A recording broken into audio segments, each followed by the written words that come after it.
Skin Yes, mucus very good. Membrane असं काही. Yes, very good. हा. स्किन आणि म्युकस मेम्ब्रेन. स्किन पण हो. आहे जी भरपूर आपल्याला पॅथोजन्स पासून इन्व्हेट करते, प्रोटेक्ट करते. इन्व्हेट केलं. ओके. देन म्युकोसल मेम्ब्रेन, जिथे स्किन नसेल तिथे म्युकोसल मेम्ब्रेन तर आहेतच. मग अशा प्रकारचे Eyes. डोळे असतील, आईज असतील, त्याच्यानंतर ओरल कॅव्हिटी असेल, डायजेस्टिव्ह ट्रॅक असेल, ओके, आणि युअर रिप्रोडक्टिव्ह ट्रॅक, ओके, त्या ठिकाणी म्युकोसल मेम्ब्रेन आहे. Okay, this was anatomic barrier. Then phagocytic. Phagocytosis पाहिलं होतं. फॅगोसायटोसिस मध्ये जे एंगल्फ करतात फॉरेन पार्टिकल्सला. मॅक्रोफॅजेस. येस, मॅक्रोफॅजेस ही फॅगोसायटोसिसची पूर्णच्या पूर्ण आपण प्रोसेस पाहिली होती. कशा प्रकारे फर्स्ट काय होतं, कोणी सांगू शकेल step by step? Monali, step by step कोणाला सांगते फॅगोसायटोसिसची प्रोसेस? ती डायग्राम आठवते? पूनम, गायत्री, माधुरी, प्रगती, आज सोनाली नाही दिसत आहे. Okay, tell me step by step the process of phagocytosis. तुम्हाला हे विचारले जाऊ शकते, 4-5 मार्काला येऊ शकते बरं का फॅगोसायटोसिसची प्रोसेस. ते डायग्राम सेफ एक्सप्लेन करावं लागेल तुम्हाला. फर्स्ट काय होतं, what was the first step? Chemotaxis. काहीतरी सिग्नल, त्याच्यातून सिग्नल पाठवले जाते. सिग्नल आहे. Yes. Then next step was adherence. Adhere करत होता, तो जवळ येत होता, चिटकत होता त्याला. ओके, ऍडर झाल्याच्या नंतर next step was membrane. Membrane activation. ती मेम्ब्रेन थोडीशी चेंज होत होती. Okay, yes. Then next step was initiation of phagocytosis. मग ऍक्च्युअल फॅगोसायटोसिस स्टार्ट होईल. सुडोपोडियम जे आहेत that will begin to develop. सुडोपोडियमचं डेव्हलपमेंट होईल. Then next was fusion. ते पूर्णपणे फ्यूज होईल. फ्यूज झाल्याच्या नंतर that body is known as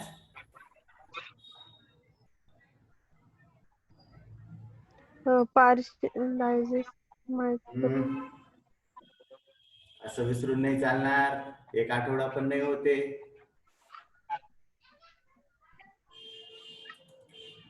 जो काय पॅथोजन आहे, मायक्रोब्स आहे, त्याला त्याला फ्यूज केल्याच्या नंतर ती बॉडीला काय म्हणतात, मायक्रोफॅजने फ्यूज करून टाकलं, आपल्या बॉडीमध्ये घेतलं.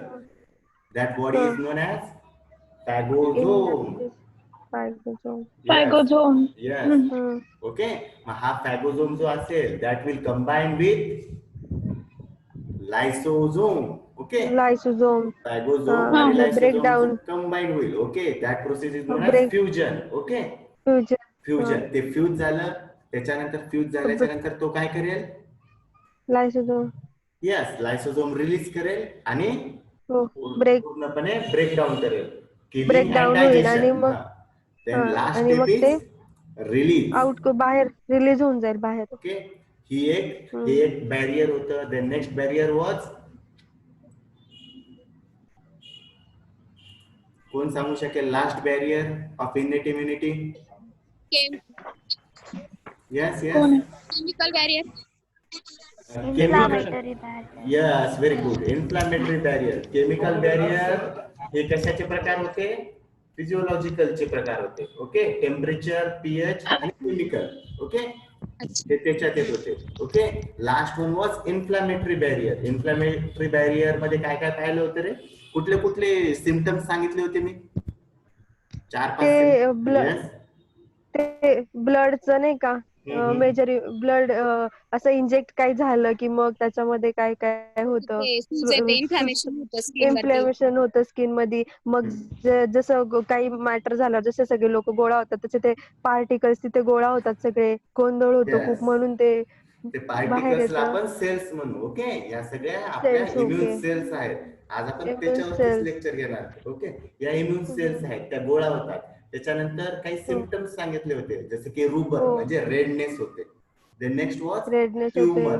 ट्युमर म्हणजे काय? सुजून जातं, स्वेलिंग होतं. Then colour. कॅलर म्हणजे काय? हीट जनरेट होते ना तिथे. ओके, देन पेन आणि फंक्शन लॉस. या म्हणजे फंक्शन लॉस होतो तिथे. अजून एक इम्पॉर्टंट टर्म सांगितली होती त्याच्यातच, क्लॉटिंग एलिमेंट्स आणि प्रोटीन सगळे त्या साईट वरती जातात नाही का, येस. जिथे इंजरीड झालंय तिथे. हा आणि आणि मग एक डेफिनेशन पण सांगितली होती त्याच्यामध्ये, व्हॅसोडायलेशन. हो Yes, vasodilation means increase in the diameter of blood blood vessels. vessel. Blood blood vesselच्या वेसल्स. डायमीटर मध्ये इन्क्रीज होणे, दॅट इज व्हॅसोडायलेशन. हा इन्क्रीज झाल्याच्यामुळे काय होणार आहे, तर खूप मोठ्या प्रमाणात रक्तप्रवाह जे आहे, ब्लड सेल्स जे आहेत हो त्याला इन्व्हेट करू शकतील. अशा प्रकारची इन्व्हेट सगळी करतील. मेकॅनिझम होती. दिस वॉज इनेट इम्युनिटी, विसरू नका. देन ऍडप्टिव्ह इम्युनिटी पाहिली होती. ऍडप्टिव्ह इम्युनिटी पण अतिशय सोपी होती. ऍडप्टिव्ह इम्युनिटी कशामुळं जनरेट झाली रे, काय काय कमी होत्या या इनेट इम्युनिटी मध्ये, काही लिमिटेशन्स होते या इनेट इम्युनिटीचे. हा आता होते ना ज्याला ते. नाव घेऊन विचारलं त्यानेच सांगा. वेट,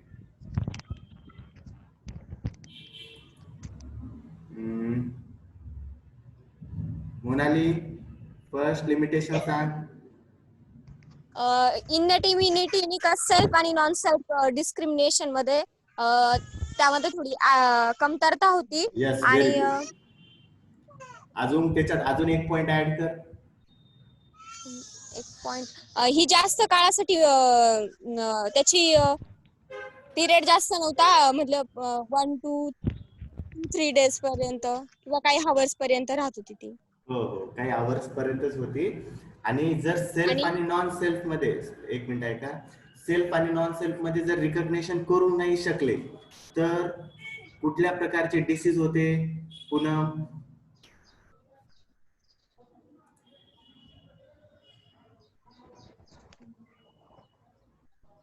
डिस्क्रिमिनेशन जर करू शकलो नाही सेल्फ आणि नॉन सेल्फ मध्ये तर कुठल्या प्रकारचे डिसीजेस होतात.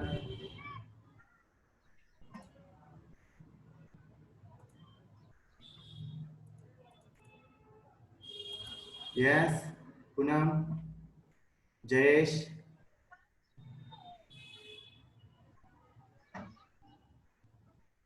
Preeti,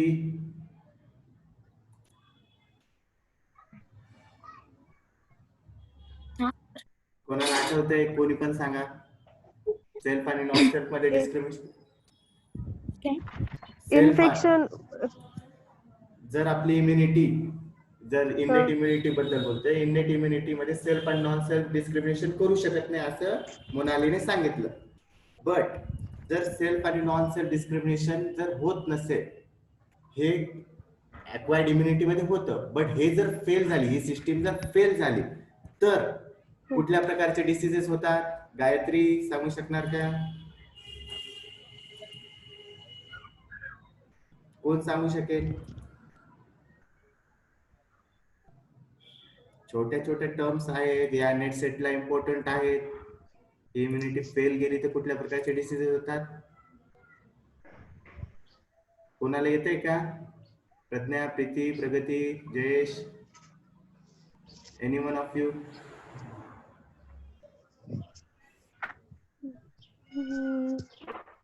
auto immune diseases.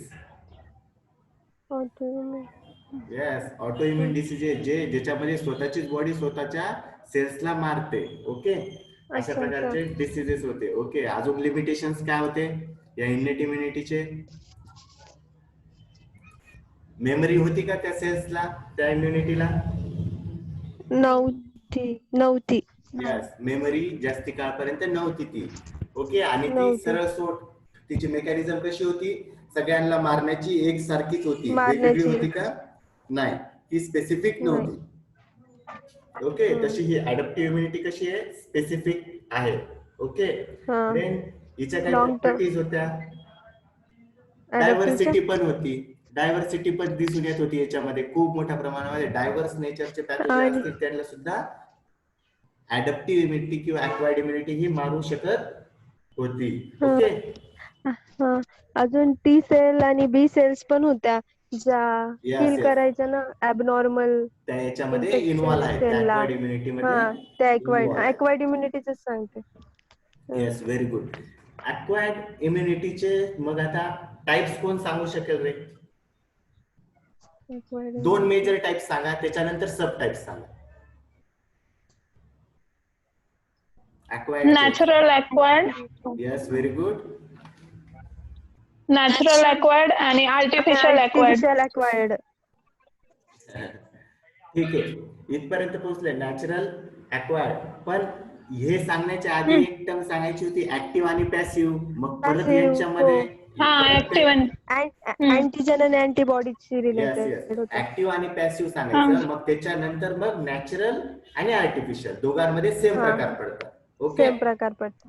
okay. मग ऍक्टिव्ह म्हणजे काय रे, कोण सांगू शकेल?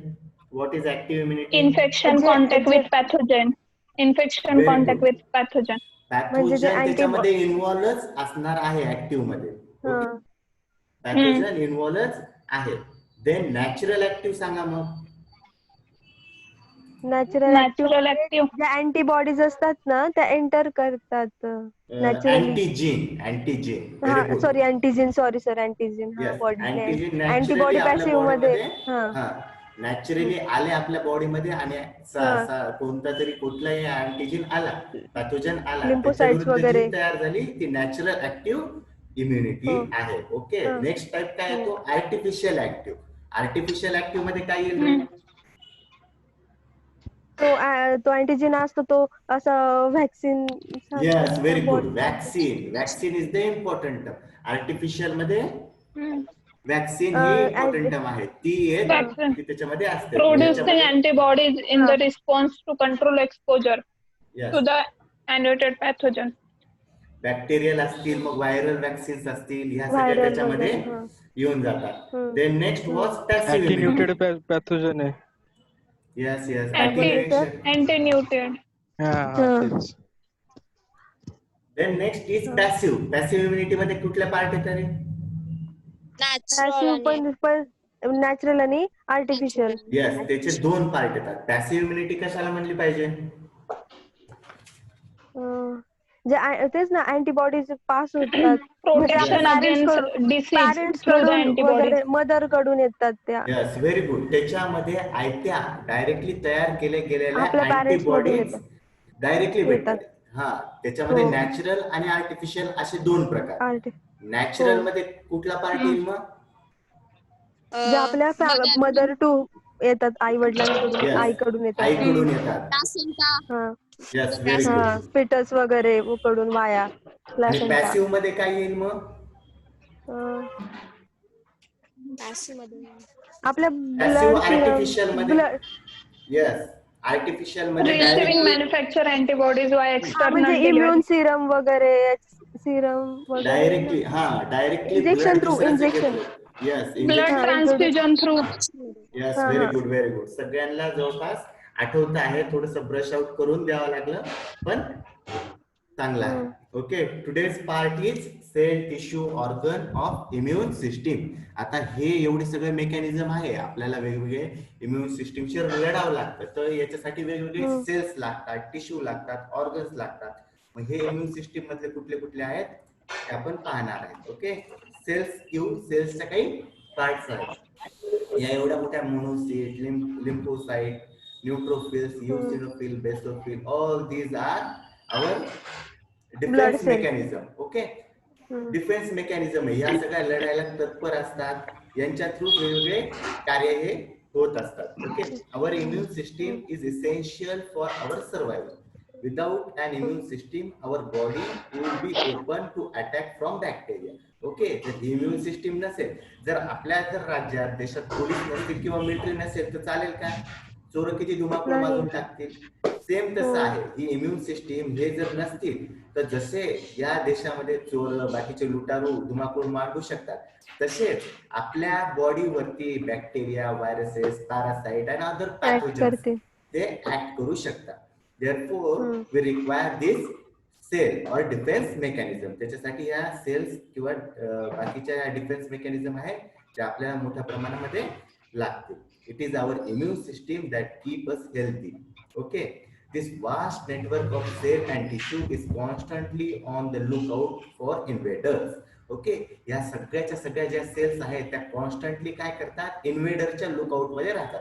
सध्या पोलिस कसे फिरतायत इकडे तिकडे, कोणी काय आहे का, बाहेर फिरतंय का. सध्या म्हणजे आता ते थोडं कमी झालं, पण सुरुवातीच्या लॉकडाऊनच्या काळामध्ये पाहिलं असेल तुम्ही, पोलीस बाहेर दिसला की लगेच मारायचे.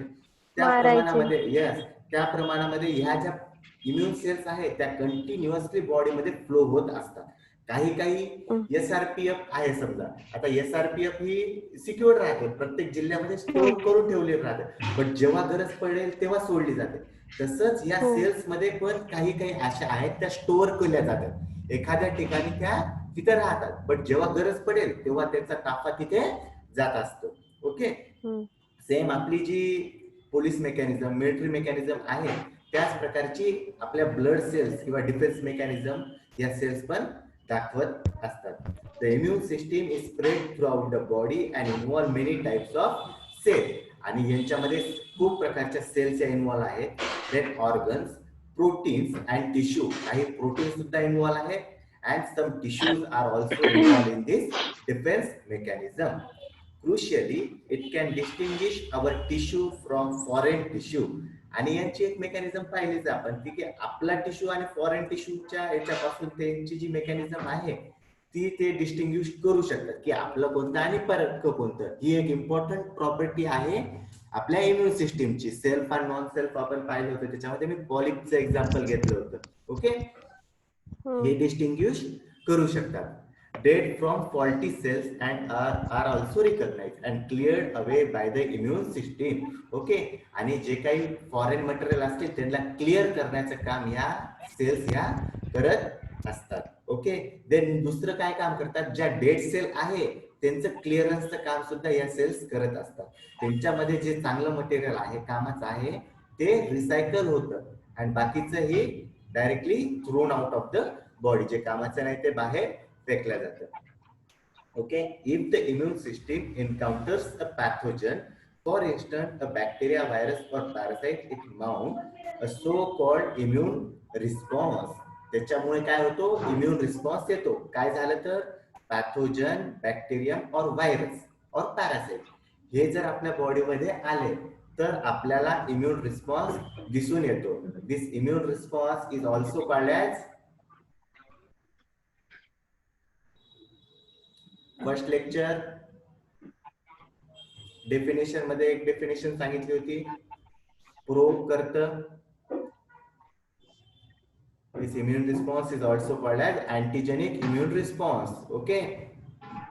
त्यांच्यामुळे काय होतं, ते हे अँटीजेनिक इम्युन रिस्पॉन्स दिसून येतं. पॅथोजन आला आणि त्याने कुठलीही बॉडीमध्ये रिएक्शन केली, प्रोब केला, आपल्या बॉडीला जागृत केलं, तर दॅट इज अँटीजेनिक इन नेचर. म्हणजे तो अँटीजन आहे तो पॅथोजेनिक इन नेचर आहे असं डिटरमाइन केलं जातं. Okay. These are various blood cells. Then next, cells of immune system. आता ह्या सेल्स आहेत. First is lymphocyte. लिम्फोसाइट मध्ये बी लिम्फोसाइट येते, जी बी सेल म्हणतो आपण. Then T lymphocyte, natural killer cells ह्या येतात. देन ग्रॅन्युलोसाइट मध्ये neutrophils, eosinophil, basophil and mast cell. आणि फॅगोसाइटिक सेल मध्ये मॅक्रोफॅजेस तर मेनली इन्व्हॉल्व आहेतच, but monocyte and dendritic cells ह्या पण इन्व्हॉल्व आहेत. जर एखाद्याचे ब्लड चेकअप केलं तर ह्या सगळ्या मोनोसिस्ट पण त्याचं काउंट पाहतात, डेंड्रायटिक सेल्स पण पाहतात. तुम्ही ब्लड रिपोर्ट जर कोणाचे पाहिलेले असेल, जर यांची संख्या जर वाढलेली असेल तर काय असतं रे, काय सांगू शकणार आपण. संख्या वाढलेली असेल तर चांगलं आहे का कमी असलेली चांगलं आहे ब्लड मध्ये मोनोसिस्टची.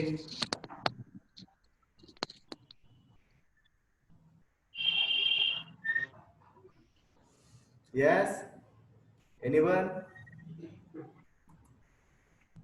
ललित, जयेश,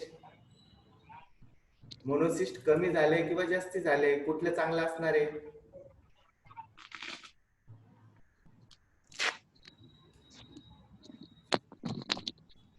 कोणी पण सांगा. Anyone from you? Pragya, Monali, Preeti, Gayatri. Sir जास्त झालं तर ते मग प्रत्येकाला एंगल्फ करायचंच काम करतील ना. नाही सांगत तसं सर मग ते जर इन केस ते जर लो झाला तर मग व्हाईट ब्लड सेलचं पण काउंटवर हे होईल ना? येस येस, बरोबर मुद्दे मांडतायत, थोडे थोडे बरोबर पोहोचतायत तुम्ही, लाईन वरतीच आहेत. अजून कोणाला काय ऍड करायचंय? जास्ती झालं तर कशाचं इंडिकेशन आहे? प्रज्ञा म्हणते ते सगळ्यांना मारत सुटतील, मारतील का ते सगळ्यांना?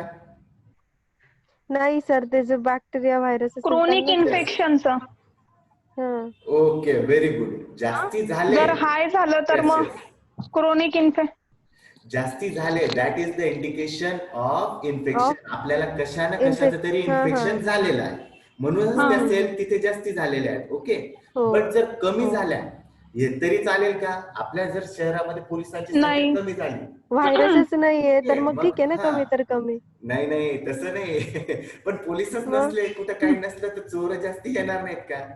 असं आहे. नाही, मग नाही. हा, यांची ते संख्या पण ही मेंटेन पण ठेवावी पाहिजे. लागते, म्हणजे Maintain कमी नाही पाहिजे. नाही जास्ती नाही. म्हणून आपल्याला एक Medium. लेवल दिलेली राहते की या लेवल पर्यंत हे असलं पाहिजे, 0 to 5, 5 to 10. तिथं बघा, तुम्ही जर ब्लड रिपोर्ट पाहिला असेल, कोणाचा असेल किंवा भविष्यात पाहणार, तर ती रेंज दिलेली राहते. ओके, मग ती रेंज काय राहते, त्याच्यामध्येच असलं पाहिजे. कमी असलेलं चांगलं नाही, जास्ती असलेलं चांगलं नाही. ते कशा ना कशाचं चांगलं तरी नाही. इंडिकेशन असतं. म्हणून जर कमी असेल किंवा जास्ती असेल तर डॉक्टर काय करतो, ते जो आपला पॅथॉलॉजिस्ट आहे तो तिथं मार्क करून देतो, बोल्ड करतो थोडस, किंवा हे मार्क कर. आहे. ओके, मग ते कशाचं तरी इंडिकेशन असतं. कमी असलेलं चांगलं नाही आणि जास्ती असलेलं इन्फेक्शनचं चांगलं नाही. इंडिकेशन देतोय. ओके, इंडिकेशन देतं. दिस वॉज लिम्फोसाइट. लिम्फोसाइट बद्दल पाहू आपण, टाइप्स ऑफ लिम्फोसाइट. ओके, ह्या लिम्फोसाइटचे किती प्रकार पडतात? T lymphocyte, B lymphocyte and natural killer cell और NK लिम्फोसाइट. ओके, आता व्हॉट इज लिम्फोसाइट? पहिल्यांदा लिम्फोसाइट काय आहे ते आपण बघू. Lymphocyte are the cell that specifically recognize and respond to foreign antigen and are mediators of humoral and cellular immunity. Okay, lymphocyte काय आहेत? That are specifically recognize the foreign antigen. Okay, foreign बॉडीला recognise करणारे हे cells आहेत. Okay, ते recognise करतात आणि ते कुठल्या इम्युनिटीशी रिलेटेड आहे? Humoral and cellular immunity. Humoral and cellular immunity ही कोणत्या इम्युनिटीचा पार्ट आहे? लास्ट स्लाइड दाखवली होती तुम्हाला आणि तुम्हाला सांगितलं होतं पुढे येणार आहे. अक्वायर्ड का innate? Acquired. Yes, acquired. Okay, अक्वायर्डच्याच हे ह्युमोरल अँड सेल्युलर इम्युनिटीचा पार्ट आहे. त्याच्यामध्ये कोण इन्व्हॉल्व आहे? तर lymphocyte. Okay, lymphocytes are the unique cell of acquired or adaptive immunity, are the only cell in the body that expresses clonally distributed antigen receptor, each specific for different antigenic determinant. Okay, यांचा जो antigenic determinant आहे, यांना recognize करणारा तर तो specific आहे, तो वेगळा वेगळा असणार आहे. Okay, lymphocyte help the body to remember previous invader and recognize them if they come back to attack again. Okay, lymphocyte again एक इम्पॉर्टंट प्रॉपर्टी आहे जी की अक्वायर्ड इम्युनिटीची होती. मी त्याच्यासाठीच अक्वायर्ड इम्युनिटी पण आज थोडस ब्रश आउट केलं. अक्वायर्ड इम्युनिटीची इम्पॉर्टंट प्रॉपर्टी काय होती की ते लक्षात ठेवू शकतात. ओके, मग ते लक्षात ठेवण्याचं पण काम ह्या लिम्फोसाइट्स करत असतात. यांच्यामध्ये पण स्पेसिफिक आहेत, ते टप्प्याटप्प्याने येणारच आहेत, पण रिकॉग्नायझेशन अँड रिमेंबरचं काम कोण करतं? हे लिम्फोसाइट करतात. Remember previous invader and recognize them. परत जर आले तर त्यांना संपवण्याचंही काम हे लिम्फोसाइट करत असतात. Lymphocyte begin their life in, कुठे लाईफ बिगेन होत असेल रे या लिम्फोसाइटची? ब्लड कुठून निर्माण होतं? आरबीसी कुठून?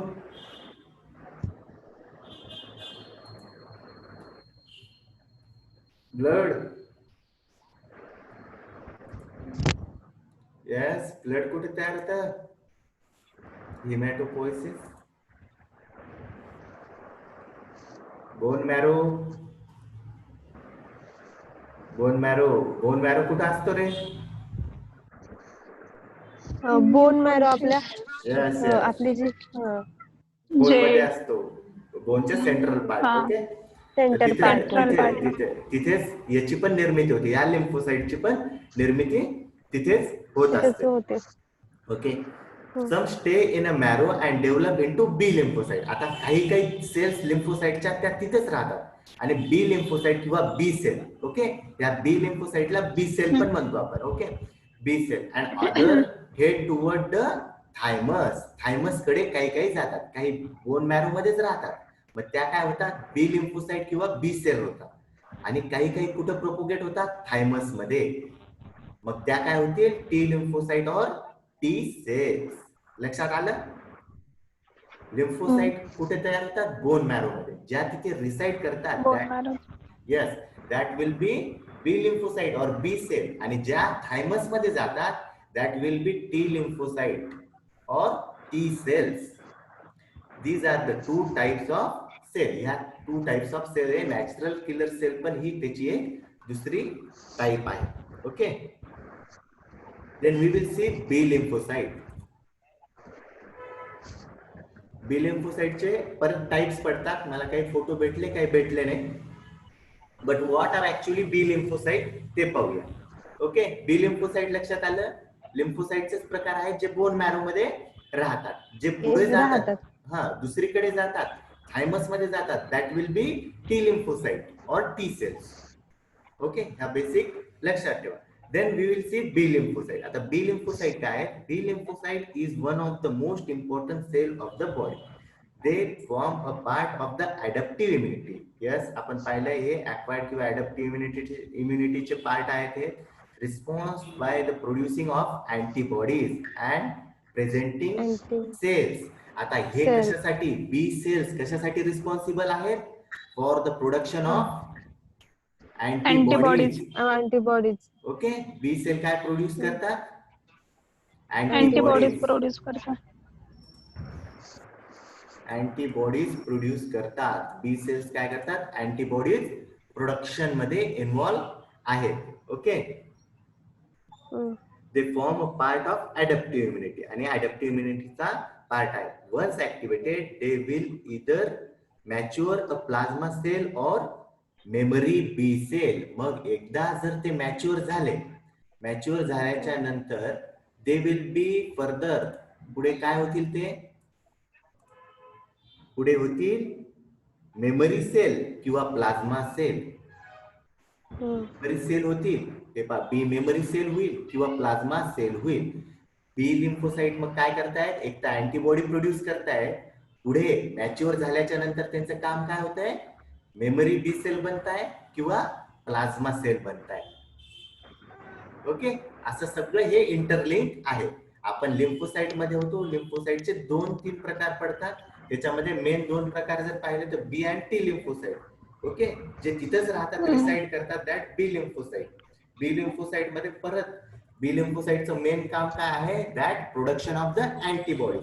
द नेक्स्ट, जर मॅच्युअर झाल्याच्या नंतर त्या प्लाझ्मा सेल्स बनतील किंवा मेमरी बी सेल. आता मेमरी बी सेलचं काम काय असणार आहे रे? मग जे आपण अक्वायर्ड इम्युनिटी मध्ये पाहत होतो, मेमरी जनरेट करणं, रिकॉग्नाइज करणं, लॉंग टर्म लक्षात ठेवण्यासाठी हे कार्यरत असतात. ओके, तर प्लाझ्मा सेल्स काय आहेत? बी सेलची टाइप आहे. Once activated B cell may differentiate into plasma cell. Plasma cells are larger lymphocyte. या लार्जर लिम्फोसाइट आहेत प्लाझ्मा सेल्स. ओके, दुसऱ्यांपेक्षा थोड्याशा आकाराने मोठ्या आहेत. Plasma cells are larger lymphocyte with large amount of endoplasmic reticulum. यांच्यामध्ये मोठ्या प्रमाणामध्ये एंडोप्लाझ्मिक रेटिक्युलम हा दिसून येतो, which allows them to produce antibodies specific to antigen. आणि अँटीबॉडीजच्या प्रोडक्शन मध्ये ह्या बी सेल म्हणजेच प्लाझ्मा सेल इन्व्हॉल्व असतात. Okay, then next is memory B cell. Memory B cell, कपडे धुतले तेवढे सुकायला म्हणजे वेट माईक ओके, थोडं इकडे लक्ष द्या, बाकीच्या गोष्टी कंटिन्यू वेगळ्या रूम मध्ये राहा. Memory B cell. Okay, joke सपाट. Now concentrate on B cell. मला बघायची. who is that? माधुरी. अरे माइक ऑफ कर भाई.